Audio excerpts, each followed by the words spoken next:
المصورة الأمريكية أوليفيا لوكر تخيل إن حياتها اتغيرت لما حاربت القانون.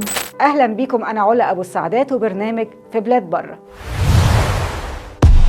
معروف إن كل ولاية في الولايات المتحدة الأمريكية ليها سيادة وقوانين خاصة بيها. أوليفيا لوكر مصورة أمريكية حبت تخرج بره القطيع وتفكر بره الصندوق خالص. بس قبل ما نقول فكرت بره الصندوق إزاي، خلونا الأول نتعرف على أوليفيا لوكر. أوليفيا من مواليد سنة 1990، اتولدت في ولاية بنسلفانيا، وهي الأخت الصغيرة بين أخين. كانت محظوظة لأنها اكتشفت موهبتها وحبها للتصوير من وهي صغيرة، فكانت بتلاقي نفسها فيها وبتحبها زي عينيها.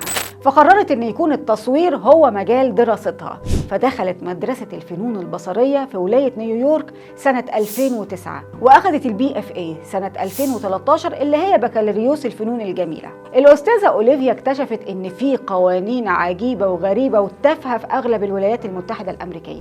أيوة والله، ما تعرفش بقى هي القوانين دي طلعت للنور بسبب حالات فردية في وقت من الأوقات مثلا، ولا هي موجودة ليه من أساسه؟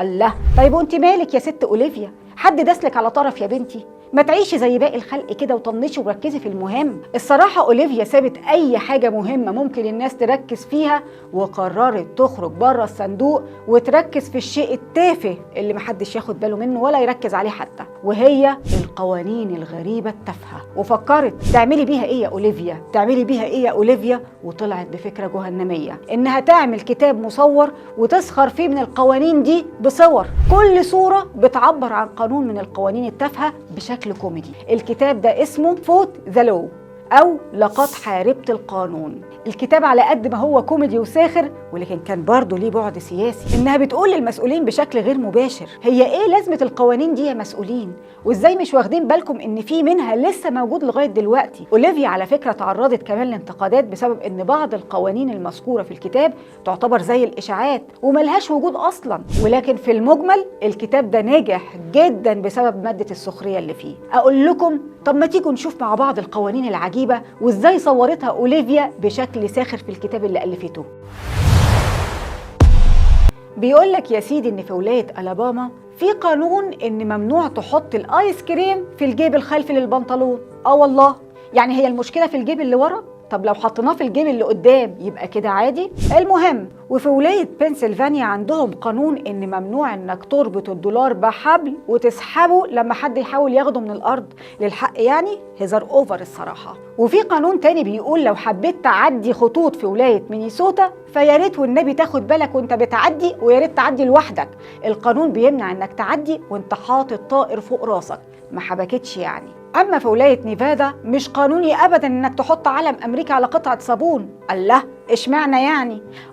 أكيد علشان الصابون له احترامه، معروفة طبعا. في قانون في ولاية يوتا بيقولك يا سيدي إنك ممنوع تشيل آلة كمانجة في كيس ورق. أهو ده اللي قانون غريب الصراحة، مش أحسن ما يشيلها في كيس بلاستيك؟ ده حتى الورق صديق للبيئة. يلا ما علينا، يا ريت كمان نتعلم إن لكل مقام مقال، لأن في ولاية كاليفورنيا في قانون بيمنع استخدام عجلة في حمام السباحة. متهيألي سبب القانون ده إن كان في حد بيحاول يغسلها ويعني أكيد اتفهم بالغلط فعملوا قانون وقتها. أما في ولاية مين ممنوع تزغزغ ست في دقنها بزعافة التراب. مش فاهمة أنا إيه القانون الغريب ده، ما تسيبيه زغزغها يا فوزية. تسيبيه يمسكها يا فوزية. في ولاية نبراسكا في قانون بيقول إن ممنوع على الأب والأم إنهم يعملوا تمويج في شعر بنتهم إلا لما ياخدوا تصريح من الولاية نفسها. أصل الموضة بتتغير برضو، يعني البنت ما تمشيش على الموضة، ما يصحش كده. في ولاية ويسكنسن ممنوع يتقدم فطيرة التفاح الحلوة دي إلا وعليها شريحة جبنة اللي هي الحدقة دي. ما بلاها يا جماعة فطيرة التفاح، بناقص يعني. في ولاية واشنطن ممنوع حد يرسم دوائر ملونة على العلم الأمريكي. طب بسيطة، مفيش مشكلة خالص، نرسم مثلثات. المهم، دي بعض من القوانين الغريبة واللي بالبلدي كده أوليفيا عملت عليها حفلة في كتاب لقد حاربت القانون. سلسلة الكتب المصورة الساخرة دي كانت من سنة 2013 ل 2016، والصراحة إنها اشتهرت من فكرة بسيطة وبره الصندوق. والحفلة اللي عملتها على القوانين كانت فتحة خير عليها، لأنها أخدت جوائز كتير عليها بسببها، زي جايزة من مجلة فوربس تحت سن 30، وده كان سنة 2018. للعلم المجلة بتصدر كل سنة والجايزة بتكون للناس الأكثر تأثيراً. واشتغلت كمان بمهام تحريرية لصحف ومجلات عالمية زي مجلة نيويورك تايمز ومجلة الأزياء العالمية دبليو والموقع الإلكتروني بيتشفورك والمجلة الكندية الأمريكية فايس. فعلا الفكرة اللي بره الصندوق بسيطة وقريبة جدا جدا مننا. استنوني الحلقة الجاية وبرنامج في بلاد بره، والسلام ختام.